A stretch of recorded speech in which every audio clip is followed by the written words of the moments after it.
नमस्कार प्यारे बच्चों, वेलकम टू फिजिक्स गुरु। और जैसा कि आपने पिछले वीडियो में देखा होगा कि हम लोगों ने एनर्जी के ट्रांसफॉर्मेशन और डॉपलर इफेक्ट के कुछ और अच्छे क्वेश्चंस किए थे।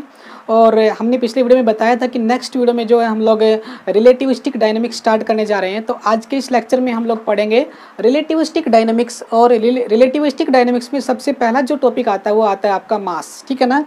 मैंने आपको बताया था कि जो मास होता है वो आपका नॉन रिलेटिविस्टिक पार्टिकल्स की तरह कंसिडर करोगे तो आपका मास कभी चेंज नहीं होता है। यानी आप नॉर्मल लाइफ में जब भी आप देखते हो कि आपके पार्टिकल से कोई बॉडी मूव करती है तो उसकी वेलोसिटी इतनी ज़्यादा नहीं होती, तो उसके मास में इतना ज़्यादा चेंज नहीं आता है। लेकिन जब हमारा पार्टिकल जो है बहुत ज़्यादा हाई वेलोसिटी से मूव करता है तो वहाँ पे रिलेटिविस्टिक डायनामिक्स लग जाती है और उससे उसका मास में आता है एक बहुत बड़ा चेंज। ठीक है ना, वही हमको पढ़ना है। तो रिलेटिविस्टिक मास में सबसे पहला टॉपिक है, रिलेटिविस्टिक डायनामिक्स में सबसे पहला टॉपिक है रिलेटिविस्टिक मास। ठीक है ना। पहला पॉइंट में लेके चल रहा हूँ एट ए रेस्ट। ठीक है ना, एट, या फिर मैं कहता हूँ if v is very very less than c. अगर हमारे पार्टिकल की जो स्पीड है वो लाइट की स्पीड से बहुत बहुत बहुत कम होगी तो उस केस में जो है, अगर बहुत बहुत कम होगी पार्टिकल की स्पीड तो उस केस में क्या आएगा बताओ। उस केस में आपका जो v is very very less then c, उस केस में आपका जो मास है वो क्या रहेगा बताओ बेटा, कांस्टेंट रहेगा। मास कभी चेंज नहीं होता इन नॉन रिलेटिविस्टिक, यहाँ पर लिखता हूँ नॉन रिलेटिविस्टिक डायनामिक्स। यानी नॉन रिलेटिविस्टिक का मतलब ये है कि स्मॉल वेलोसिटी से मूव करता है तो उसका मास सेम रहेगा जैसा है वैसा ही। लेकिन अगर हम लोग बात करें इन रिलेटिविस्टिक डायनामिक्स का मतलब क्या होगा, आपका जो पार्टिकल जो है उसकी जो स्पीड होगी, पार्टिकल की जो स्पीड होगी very very greater than c, मतलब v is nearly equal to c। मतलब v की जो वेलोसिटी है पार्टिकल की वो c के बराबर होगी, लगभग लाइट की स्पीड के अप्रोच करेगी। ठीक है ना। तो वहाँ पे आपका जो मास है वो ये वाला नहीं रहने वाला। ठीक है ना। उस टाइम पे आपका जो मास माना जाएगा m is equal to m naught upon में 1 माइनस का v square by c square, या फिर मैं बोलता हूँ m नोट इंटू गामा। ठीक है ना। m नोट इंटू क्या बोलने वाला हूँ, गामा बोलने वाला हूँ। ठीक है ना। ये वेलोसिटी किसकी बताओ, वेलोसिटी जो है आपकी वेरिएबल जो मास होता है वो वेलोसिटी डिपेंडेंट होता है। ठीक है ना। रेस्ट जो मास होता है वेलोसिटी के डिपेंडेंट नहीं होता है, इंडिपेंडेंट होता है। तो m नोट इंटू नीचे क्या आपका गामा की टर्म आपको कई बार बता दिया गया थी, गामा होता है। ठीक है ना। अच्छा, ये जो मास है सभी रिलेटिविस्टिक बॉडीज के लिए है, छोड़ के किसको, एक्सेप्ट फोटोन। वही फोटोन को छोड़ के बाकी सभी पार्टिकल्स का जो मास है वो ऐसे ही काउंट किया जाएगा, क्योंकि photon himself moving with the speed of light. Photon जो होता है बेटा वो भी लाइट की स्पीड से चलता है। तो फोटोन जब लाइट की स्पीड से चलेगा तो उसका हिसाब से उसका फॉर्मूला भी यही लगना चाहिए। लेकिन फोटोन को छोड़ के बाकी सभी पार्टिकल्स जो लाइट की वेलोसिटी के नज़दीक मूव करते हैं तो ये लगेगा, लेकिन फोटोन के केस में ऐसा नहीं लगेगा, क्योंकि फोटोन का जो रेस्ट मास होता है वो क्या होता है, 0 होता है। इसी वजह से ये वाली टर्म 0 हो जाएगी और ये वाली टर्म भी क्या हो जाएगी, 0 हो जाएगी। ठीक है, तो 0/0 आ जाएगा। ठीक है ना। आगे बात समझ में, ठीक है, समझ में आई बात है। ये वाले जो दो हैं, ये पहले वाले जो हैं, पहले दो वाले के लिए रिलेटिव एक की वेलोसिटी जो है दूसरे के लिए निकालनी पड़ेगी। भाई इसका क्या मतलब हुआ कि ये वाला जो है कब लगाना है, ये वाला कब नहीं लगाना है। मान लो कि आपको दिया हुआ है एक फ्रेम में एक पार्टिकल जो है वो रेस्ट पे है और दूसरा जो पार्टिकल है वो मूव कर रहा है v वेलोसिटी से। ये वाला रेस्ट फ्रेम में है, एस फ्रेम में, ये एस डैश फ्रेम में है। तो पूछता है कि बताओ इस फ्रेम से उस वाले पार्टिकल का मास क्या होगा और उस फ्रेम से इस वाले पार्टिकल का मास क्या होगा। तो आपको ये वाला फॉर्मूला अप्लाई करना है। ठीक है ना। क्योंकि इनमें मैंने बताया था पिछले वीडियो में भी कि दोनों में से अगर एक बॉडी, यानी डॉपलर इफेक्ट में बताया था कि अगर मास आपका जो है आपका ऑब्जर्वर और सोर्स दोनों मूव कर रहे हैं तो आपको वेलोसिटी यहाँ पर रिलेटिव लेनी पड़ेगी, 1 माइनस का v स्क्वायर की जगह रिलेटिव लेनी पड़ेगी। अगर दोनों में से एक मूव कर रहा है, ऑब्जर्वर मूव कर रहा है, सोर्स नहीं कर रहा, सोर्स मूव कर रहा है, ऑब्जर्वर नहीं कर रहा, उस केस में आपको लगाना है ये वाला फॉर्मूला। तो तीसरा जो फॉर्मूला वो कब लगाना है अपने को, if both observer frame and आपका पार्टिकल फ्रेम दोनों ही क्या कर रहे हैं, बोथ आर मूविंग, दोनों ही मूव कर रहे हैं। तो इसका मतलब हम इस फॉर्मूले में जो ये वेलोसिटी पुट करने वाले हैं ये करेंगे रिलेटिव। देखो एक फ्रेम रेस्ट में है, एक मोशन मूविंग कर रहा है, तो एक की वेलोसिटी दूसरे के रिस्पेक्ट में निकाल सकते हैं। ठीक है ना। लेकिन दोनों ही फ्रेम जब मूव कर रहे होते हैं तो एक फ्रेम में देखने पे दूसरे की जो वेलोसिटी है वो क्या हो जाएगी, रिलेटिव हो जाएगी। ठीक है ना भाई, एक फ्रेम रेस्ट पे है, मेरी वेलोसिटी 25 है, तो उस फ्रेम से देखने पे इसकी वेलोसिटी -25 लगेगी। ठीक है ना, वो आपको पता है। लेकिन जब दोनों ही फ्रेम मूव कर रहे होते हैं, देखो एक फ्रेम आपका ये वाला मूव कर रहा है खुद, एक पार्टिकल ये वाला मूव कर रहा है v1, एक पार्टिकल ये वाला मूव कर रहा है v2, और आपको पता है कि v1 is greater than v2, v1 v2 से ज़्यादा है ना, ये वाला ज़्यादा है तो ये वाला इसकी तरफ जाएगा। इसका मतलब है जब इसको ऐसा मान लो कि v2 ग्रेटर देन v1 मान लो आप एक बार, अगर v2 ग्रेटर देन v1 मानोगे तो क्या होगा, ये वाला पार्टिकल आगे की तरफ जा रहा है। जब ये वाला पार्टिकल इस पीछे वाली पार्टिकल को देखेगा तो ये वाला माइनस की स्पीड से पीछे जाता दिखेगा ना, लेकिन दोनों ही मूव कर रहे होते हैं तो फिर आपको रिलेटिव निकालना पड़ेगा। ठीक है ना, यहाँ पे क्या था, आपको रिलेटिव निकालने की जरूरत नहीं थी। ठीक है ना, सीधा वेलोसिटी पुट कर देंगे, जो मूविंग फ्रेम की वेलोसिटी है वही पुट कर देंगे। ठीक है ना, समझ में आई बातें। फोटोन के लिए अब ये क्यों अप्लीकेबल नहीं है, ठीक है ना, फोटोन के लिए अप्लीकेबल क्यों नहीं है वो मैं आपको बता देता हूँ कि अगर ये फॉर्मूला जो है आपका ये वाला, इस फॉर्मूला में मैं पुट करूँगा 1m = m0 कितना है 0, फोटोन का रेस्ट मास 0 होता है, अपॉन 1 माइनस का c² रूट c² से c² कैंसिल हो गया, 1/-1 0 आ गया, तो 0/0 आ गया।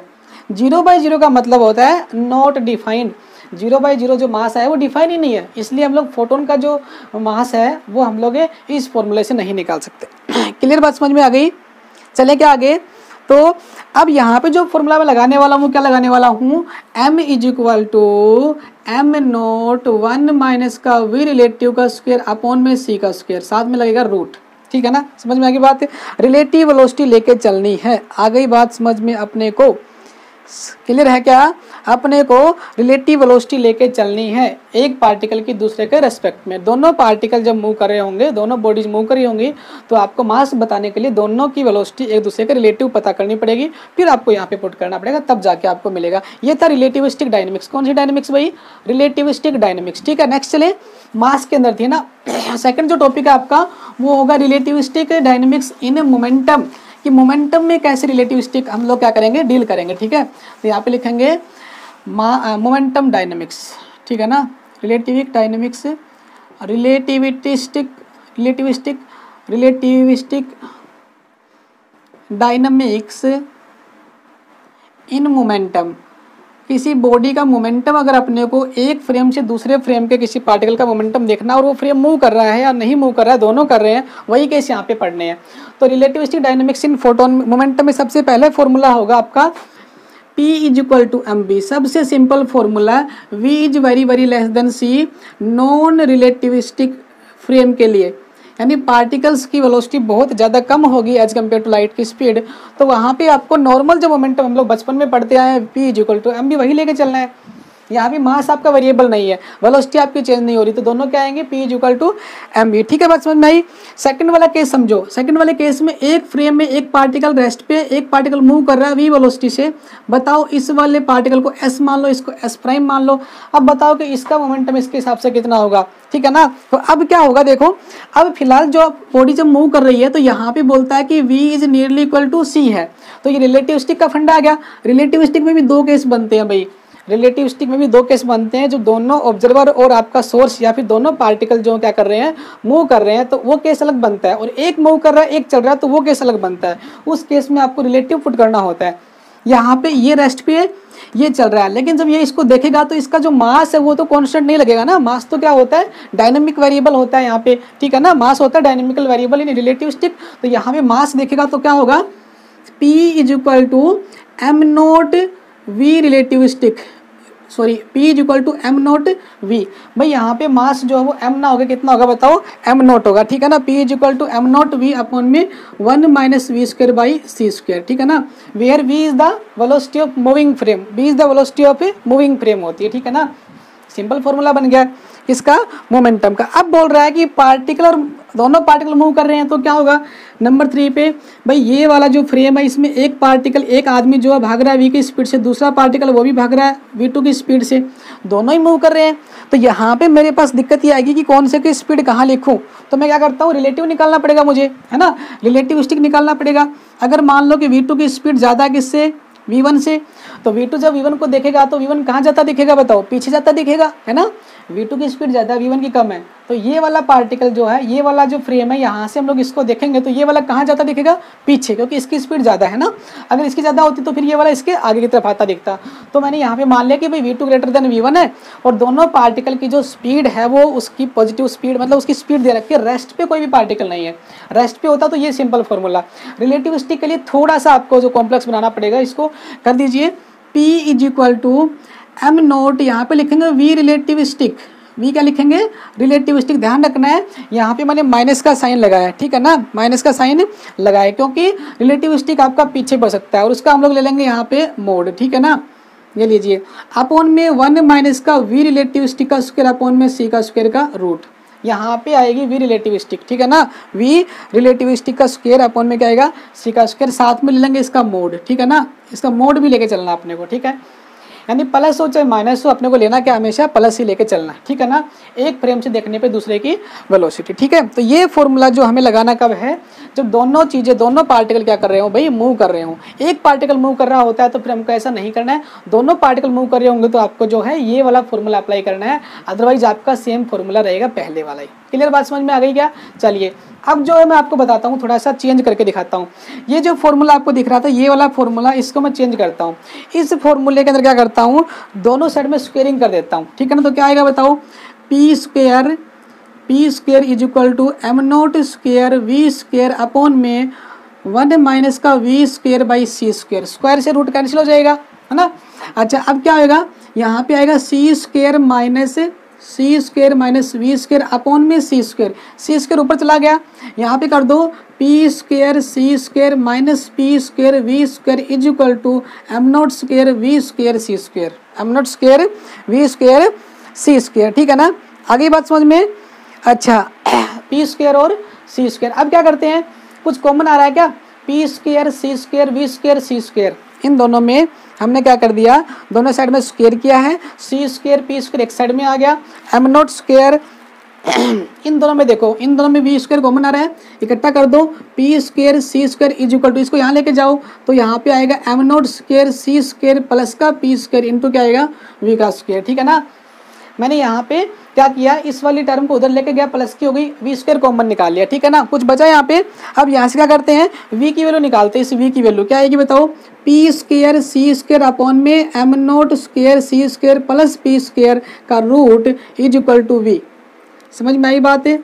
ये क्या कर दिया मैंने, v की वैल्यू मैंने निकाल ली, ठीक है ना। v की वैल्यू निकालने का फॉर्मूला इस वाले फॉर्मूले से बता रहा हूँ। इस वाले केस में जब पार्टिकल एक रेस्ट पे एक मूव है, इसका मतलब वहाँ पे जो वेलोसिटी है फ्रेम की वो हम लोग इसी फॉर्मूले से निकाल सकते हैं, मोमेंटम आपको गिवन हो जाए तो। क्लियर बात है। तो मोमेंटम जो है यहाँ पे मैं लिख रहा हूँ कि रिलेटिविस्टिक जो होती है, रिलेटिविस्टिक थ्योरी होती है, उसमें आपको ध्यान रखना होगा भाई कि मोमेंटम जो होता है, मोमेंटम एंड एनर्जी, या फिर वेलोसिटी कर दो यहाँ पे, momentum and mass are to be infinite. भाई मोमेंटम और मास जो है वो इनफाइनाइट हो सकते हैं। आपने देखा मास इनफाइनाइट कब होता है, जब वेलोसिटी क्या हो जाए, सी के बराबर हो जाए। मोमेंटम भी इनफाइनाइट हो सकता है, लेकिन एक चीज़ जो होती मोमेंटम नहीं होती, but velocity is not exceed c. Velocity कभी भी एक्सीड नहीं कर सकती किससे, सी से।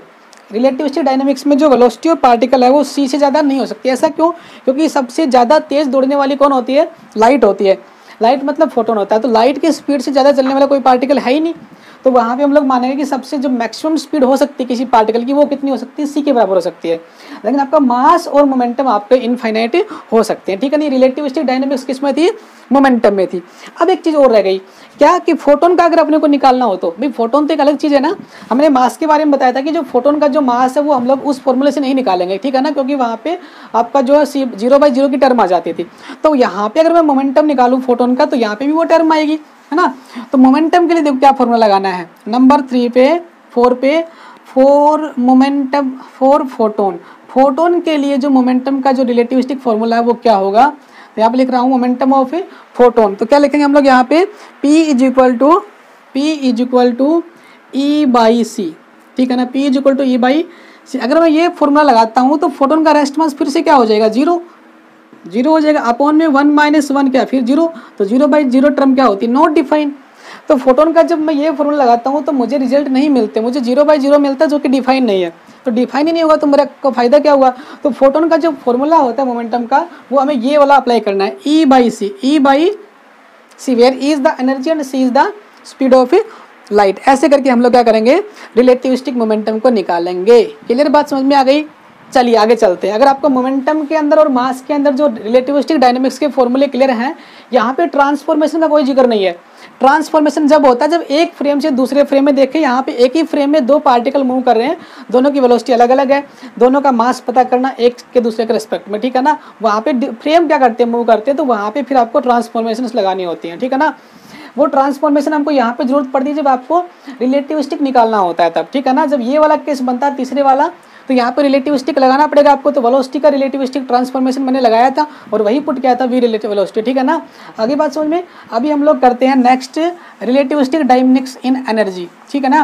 देखो एनर्जी का ट्रांसफॉर्मेशन हमने अलग किया था, अभी एनर्जी में हम लोग क्या पढ़ेंगे, रिलेटिविस्टिक डायनेमिक्स में एनर्जी का क्या पढ़ेंगे, कन्वर्जन पढ़ेंगे इन एनर्जी की। भाई एनर्जी जो होती है वो रिलेटिविस्टिक डायनेमिक्स में कैसे कैसे वेरी करती है। सबसे पहले पार्टिकल इज एट रेस्ट, अगर पार्टिकल रेस्ट पे है तो उसकी एनर्जी क्या होगी, m0c²। देखिए पार्टिकल रेस्ट पे होता है तो उसकी एनर्जी होती है, हम लोग मानते थे वहाँ पे नॉन रिलेटिविस्टिक में कि पार्टिकल रेस्ट पे तो उसकी एनर्जी होती थी potential energy only, kinetic zero हो जाती थी। लेकिन यहाँ पे रिलेटिविस्टिक के केस में पार्टिकल जो है इतनी स्पीड से चल रहा है, मतलब पार्टिकल जो है रेस्ट फ्रेम से देखेंगे तो उसकी एनर्जी क्या होगी, m0c²। तो इसको हम लोग क्या बोलते हैं, इसको हम लोग बोलते हैं रेस्ट मास एनर्जी। इसको फेमस फॉर्मूला ये वाला, rest mass energy of photon, या फिर कोई पार्टिकल कितनी है, E = m0c², ठीक है ना। सेकंड वाला फॉर्मूला दे रखा है इसने फॉर मूविंग बॉडी। अगर कोई मूविंग बॉडी है, इसका मतलब कोई बॉडी मूव कर रही है तो काइनेटिक एनर्जी तो होगी, तो वहाँ पे एनर्जी का फॉर्मूला क्या होगा, काइनेटिक एनर्जी T प्लस में कितना होगा, m0c²। मूविंग बॉडीज के लिए काइनेटिक एनर्जी प्लस में क्या आएगी, m0c²। ये क्या रेस्ट मास एनर्जी है ना, और ये क्या बताओ, काइनेटिक एनर्जी। दोनों को जोड़ेंगे तभी तो मुझे टोटल एनर्जी मिलेगी यहाँ पे। अब कहता है कि मूविंग बॉडी के लिए हमारे पास तीन अलग अलग फॉर्मूले होते हैं। एक फॉर्मूला और होता है E = p² प्लस का m0² c⁴, ठीक है ना। ये वाला फॉर्मूला भी अलग से होता है एनर्जी निकालने का, E = p² c² plus m0² c⁴ होता है, ठीक है ना। आगे बात समझ में। तीसरा जो फॉर्मूला वो क्या होता है, E = m0c² का v² का रूट। तीसरा फॉर्मूला आपको ये वाला लगाना है, m0c² v², ठीक है ना। भाई m की जो वैल्यू है वो क्या है आपकी, भाई जब आपका मूव कर रहा होगा तो उसका मास m0 नहीं होगा, कितना होगा, m होगा, तो mc² लिखेंगे।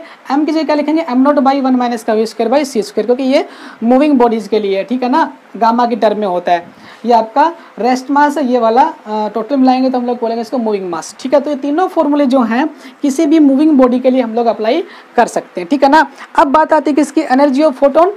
नंबर 4 पे किसकी आती है बात, है एनर्जी ऑफ फोटोन। कि फोटोन की एनर्जी भाई क्या होगी, तो फोटोन का तो वही केस है, इसकी जो अगर हम लोग इस फॉर्मूले में पुट करेंगे तो वही बात, मास 0 होता है, रेस्ट मास, ये वाला 0 हो जाएगा, फिर आपका 0/0 आ जाएगा, तो नॉट डिफाइन। तो वहाँ पे फोटोन की जो एनर्जी होती है उसका फॉर्मूला दिया था भाई प्लैंक्स ने। किसने दिया था, प्लैंक्स ने। प्लैंक कॉन्स्टेंट जिसको हम लोग बोलते हैं h, तो E = क्या होता है, hν। E = क्या होता है भाई, hν होता है। ये आपका एनर्जी ऑफ फोटोन है। तो फोटोन की एनर्जी यहाँ से निकालेंगे, रेस्ट फ्रेम में एनर्जी यहाँ से निकालेंगे, और मूविंग बॉडीज के लिए इन तीनों में से कोई भी एक फॉर्मूला आप अप्लाई कर सकते हो, ठीक है ना।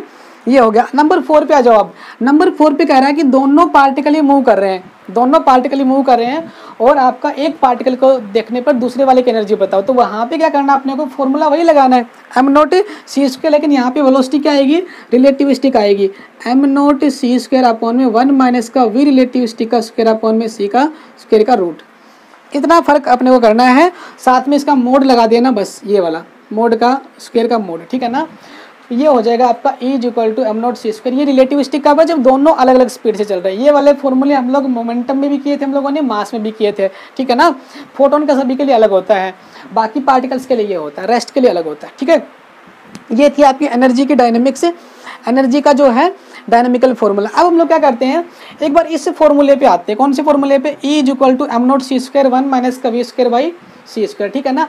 अच्छा एक काम करते हैं भाई, यहाँ से इसको साफ कर देता हूँ। थोड़ा सा हम लोग क्या करते हैं, कुछ डिफरेंट फॉर्मूले और बनाते हैं जो हमारे काम आएंगे, ठीक है। ये लो भाई, मैंने क्या कर लिया, मैंने मान लिया ये वाला जो फॉर्मूला है E equal to m not c square 1 minus v square by c square, यहाँ से फॉर्मूला बनाता हूँ मैं इस इक्वेशन से पहली वाली से T is equal to E minus का m not c square, T is equal to E minus का m not c square. E की वैल्यू बताओ कितनी होगी, ई की वैल्यू पुट कर दो यहाँ से, यहाँ पे आएगी एम नॉट अपॉन में 1 minus v square by c square into c square minus का एम नॉट सी का स्क्वायर आ जाएगा।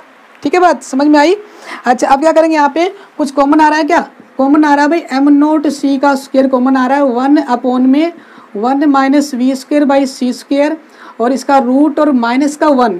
ठीक है ना, ये लिख दिया मैंने, कोई दिक्कत यहाँ तक है भाई। इस फॉर्मूले से मैंने काइनेटिक एनर्जी निकालने की कोशिश की है, तो E minus m not c square होगा।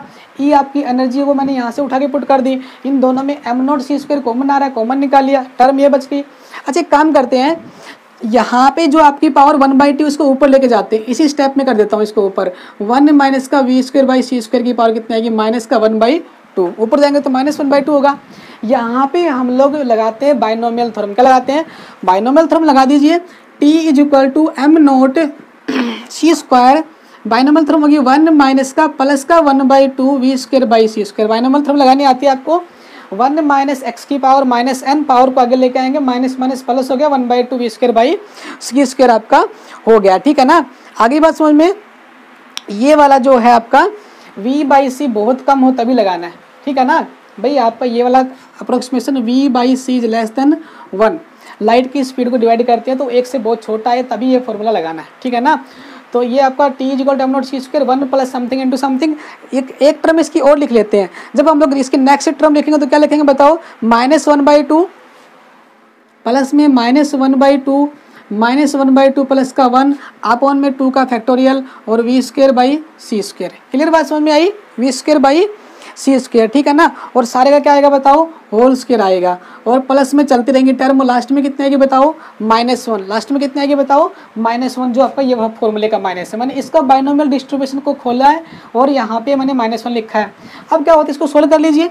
T is equal to m not c का स्क्वायर, 1 से 1 कैंसिल हो गया, ये बच गया 1/2 v square by c square, 1/2 v square by कितना आएगा बताओ, सी स्क्वायर आएगा। प्लस में यहाँ पे इसको मैं सोल्व कर लेता हूँ, ये वाला कितना आएगा 3/8 वी की पावर 4 अपॉन में सी की पावर 4, वी की पावर 4 अपॉन में सी की पावर 4 आएगा, प्लस में चलता रहेगा टर्म आपकी। अब क्या करना है, T is equal to m not c square को अंदर लेके जाते हैं, ये आएगा 1/2 M naught we square, c square से सी स्क्वायर कैंसिल हो गई टर्म, प्लस में क्या आएगा 3/8 एम नॉट वी की 4 अपॉन में सी की स्क्वायर, ये स्क्वायर से स्क्वायर कट गया तो सी स्क्वायर बच गया, प्लस में इसको छोड़ दीजिए।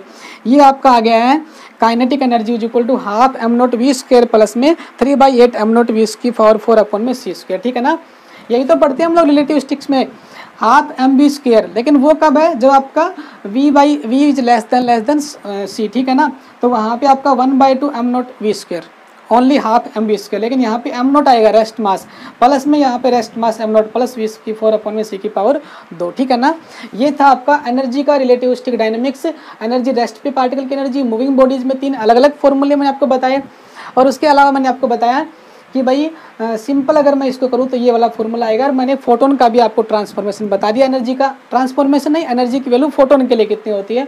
और उसके अलावा मैंने बताया कि दोनों पार्टिकल ही मूव कर रहे हैं किसी फ्रेम में एक दूसरे के अपोजिट में या फिर एक दूसरे के सेम डायरेक्शन में, तो भी आप जो है उसमें रिलेटिव वेलोसिटी का कंसेप्ट लगा के और वेलोसिटी का ट्रांसफॉर्मेशन निकाल के पुट करोगे तब आपको आंसर मिलेगा। ये थी आपकी एनर्जी के रिलेटिव डायनेमिक्स। ठीक है ना, नेक्स्ट वीडियो में हम लोग जो है आगे की बातें करेंगे। अगला जो टॉपिक होगा वो रिलेटिविस्टिक डायनेमिक्स इन या फिर हैमिल्टन, जो आपका हैमिल्टनियन जो होता है आपका क्लासिकल मैकेनिक्स में हैमिल्टनियन जो होता है उसका जो रिलेटिविस्टिक डायनेमिक्स पढ़ेंगे। तो आशा है तब तक आप लोग जो है मेहनत करते रहेंगे। ठीक है, पिछले 2 दिन की जो प्रॉब्लम थी वो मैंने सॉर्ट आउट कर दिया। अब वीडियो जो है बहुत जल्दी आती रहेंगी आपके पास में। ठीक है ना, उसमें आपको कोई टेंशन लेने की ज़रूरत नहीं है। और फिजिक्स गुरु जो चैनल जो आपकी लगातार कोशिश करता रहेगा, जितनी कोशिश होगी हम आपके लिए कंटेंट जारी करवाते रहेंगे। ठीक है ना, तो तब तक के लिए thank you, have a nice day.